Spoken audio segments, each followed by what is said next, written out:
I'm sorry. I'm going to be hospitalized for a while.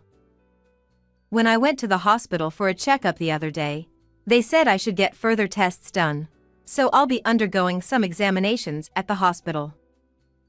So, I won't be able to take care of things at home for a while. I'm sorry. Seriously? Is that okay? Yeah. It's just for precautionary measures. So, you don't have to worry too much. Thank you. Oh, no. What I'm worried about is not your health, but our lifestyle until then. Huh? I mean, I'm supposed to do housework, right? I can't do that kind of stuff. It's bothersome. And there might be things you need during your hospitalization, so, try to stay a bit healthier, okay?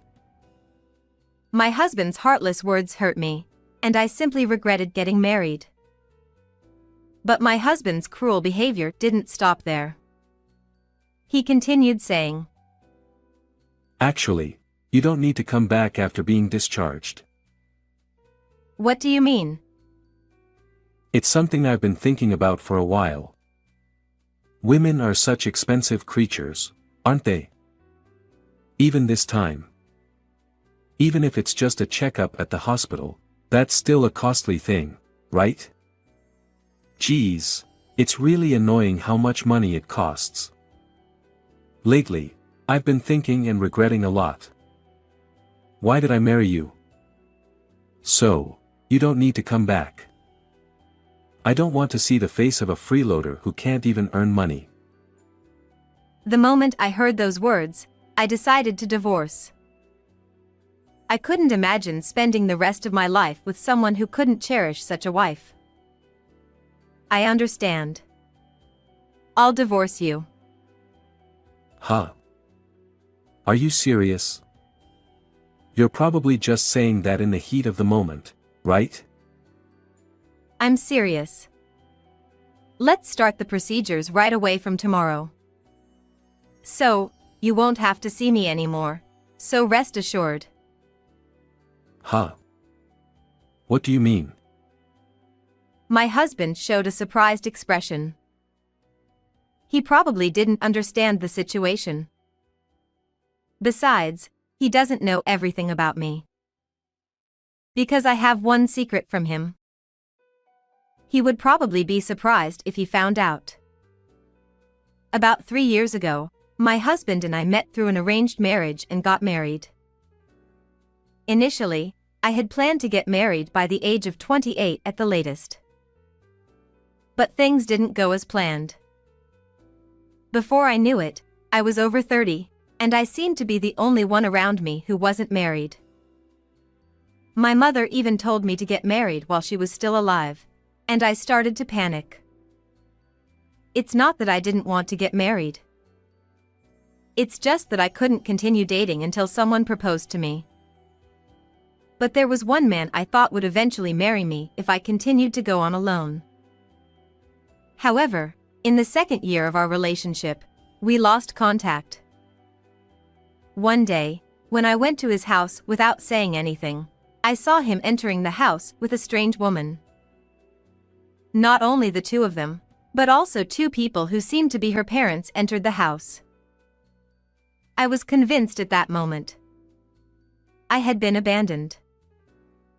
After that, I chose to meet my current husband through an arranged marriage, aiming for a certain way. When I first met my husband, he gave me the impression of being ordinary, but gentle. I was in a hurry to get married, so I thought he would do. I positively proceeded with the marriage proposal. My parents seemed relieved at last. And our relationship progressed smoothly, leading to marriage. It was a relief to put an end to my single life in some way, but my husband gradually changed after we got married. When we got married, my husband started talking about something like a rule for married couples, and at first, I thought it was a good idea, but it gradually became troublesome. At that time, I broke one of the promises, and my husband began to express his displeasure with me, slightly angry. Wasn't that a rule? Let's do it. We're a married couple, right? Isn't it like a team? Then we should cooperate. He was passionate about it, but I can say now that I felt he was a bit troublesome. At that time, I certainly convinced myself that it was true. But my husband started to come at me with complaints after that. At first, I apologized while saying sorry. As an example of the rule, there were various things like make a bath 15 minutes before returning home and prepare dinner as soon as you get out of the bath. It's about 30 minutes from his office to my home. When he returns home, he calls me, so I prepare the bath 15 minutes after that so that he can take a bath when he arrives. To be honest, it's quite bothersome. I started to feel like I should just prepare it around the time he was about to return home. When I started to feel that way, my husband's complaints became too much, and I finally complained to him as well. I'm sorry, but I have things to do too, and there are times when I can't meet your expectations. It would be okay if we had the same life every day, but we don't.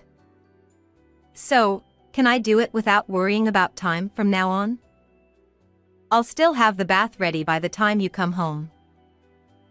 Then my husband looked surprised for a moment, then looked at me with wide eyes. And without saying anything, he left the room and headed to the bedroom. I might have said too much. After reflecting on it for a while, my husband came back from the bedroom. When I tried to talk to him, my husband placed something on the table as if to slam it down. When I saw what he had placed, I was astonished. What does this mean? What is this? Can't you tell by looking?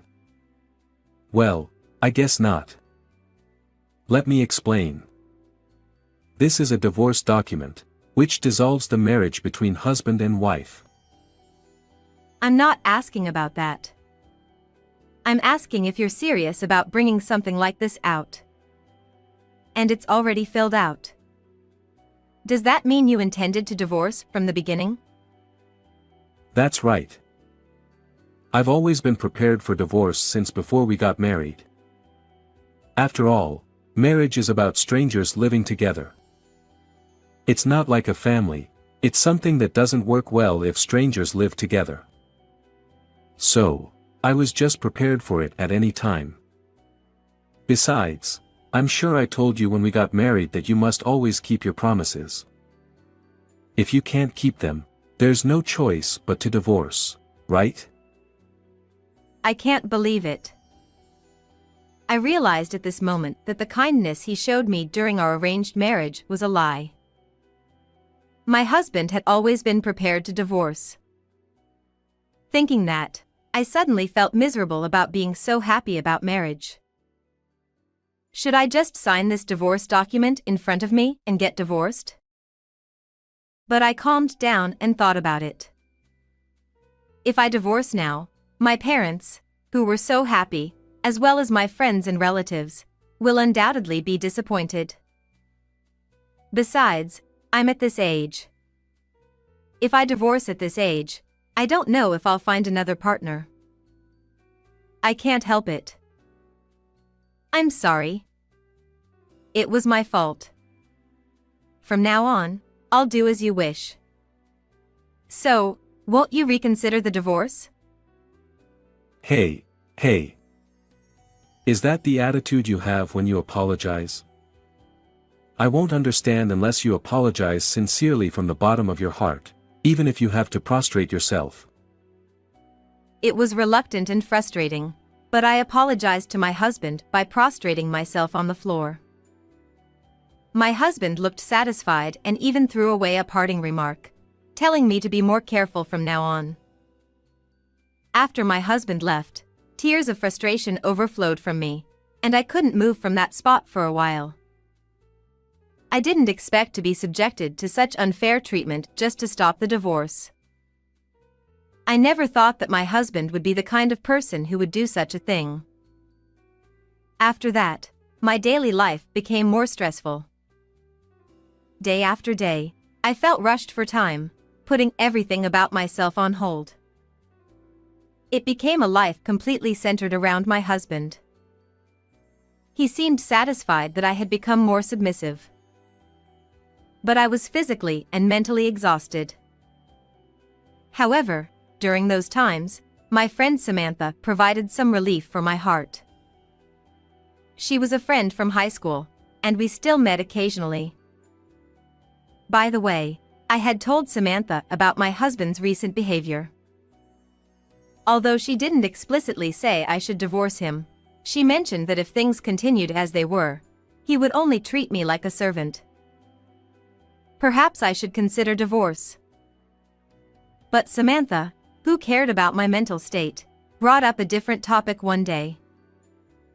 Would you like to help me with my work? Your work? But I have no experience with computers. It's okay, it's okay. You'll be able to do it if I teach you properly. Megan, you catch on quickly. It'll be fine. Samantha currently operates an online shop.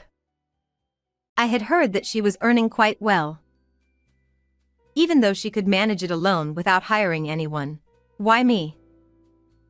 She said she wanted an extra pair of hands. Looking back, I think Samantha was considerate of me, who was struggling in my daily life.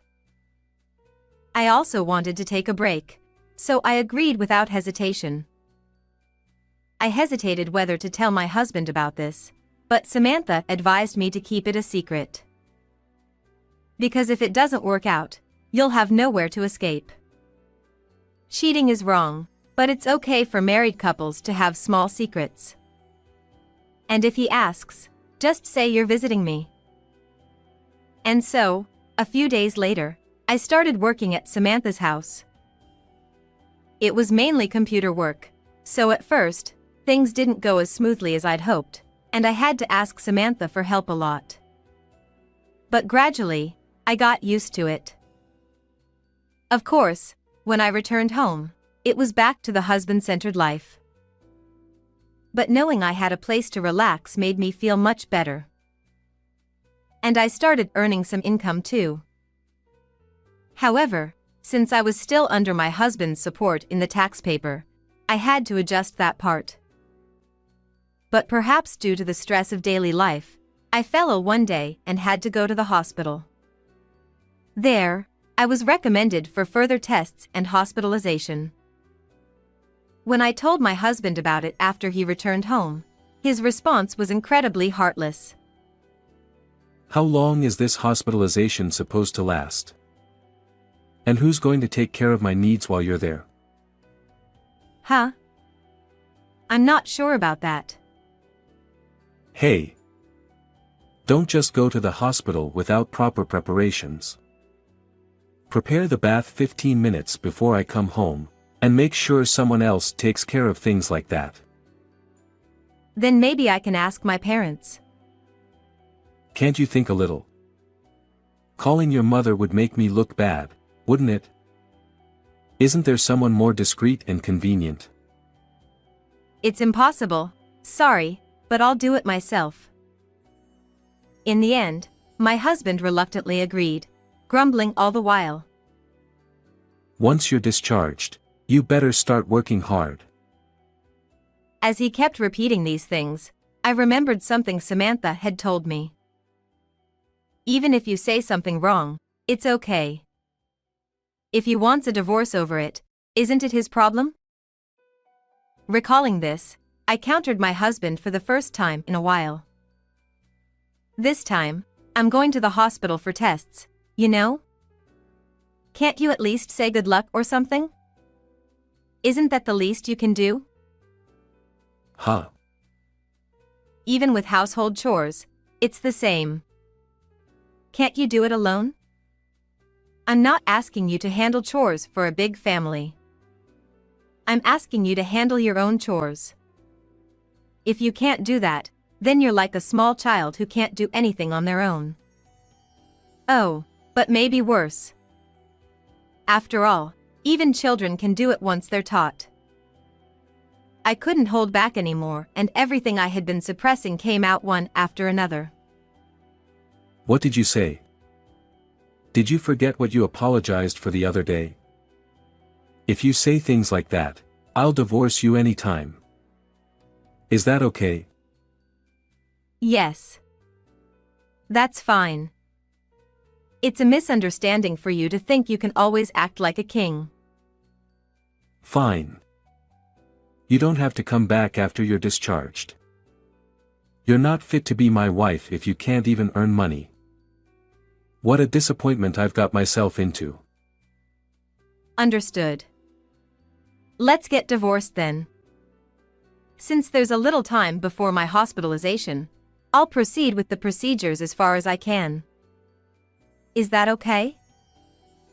You said it, right? There's no turning back now. If you apologize and write a pledge or something now, I'll forgive you. What will you do? I have no intention of apologizing. I'm divorcing you. And so, the divorce was decided before my hospitalization. And on the day of my hospitalization. In the morning, when my husband was leaving for work. You're going to Samantha's friend's place, right? But you won't be able to play anymore. From now on, you'll have to work hard alone, so you won't have time to play, right? Or are you one of those women who just play with their husband's money? That husband of your friends has no taste. Even if he has a wife who does nothing but play, he's probably an incompetent husband who just does whatever his wife says. Well, good luck earning your keep. My husband left as if he had one, but he didn't know that I was working. Finally, I wouldn't have to adjust my income anymore. And he didn't understand anything. It wasn't me, but him whose position was in jeopardy. And then, I was hospitalized for testing. I was quite nervous about these tests. I wondered what would happen if they found something wrong. However, the result came out fine, and I was discharged safely. Samantha came to pick me up on the day of my discharge. With her help, I moved to Samantha's house, and the next day, I started working there. I had already signed a lease for an apartment, and all that was left was to move my belongings out of my husband's house. A few days later, I hired a moving company to move my belongings. After finishing the move and returning home, I saw a large number of missed calls on my phone. The caller was my husband. Thinking that maybe I had forgotten to bring something, I answered the phone. Hello? Don't call me so many times while I'm working. What do you want? Hey. You're the one who told on me, right? Huh? What are you talking about all of a sudden? That friend of yours, Samantha's husband, he's our regional manager. Oh, really? You knew, didn't you?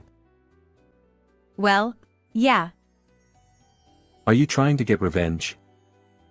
Pathetic. Trying to disgrace me with gossip. You're such a pathetic woman. Call it what you want.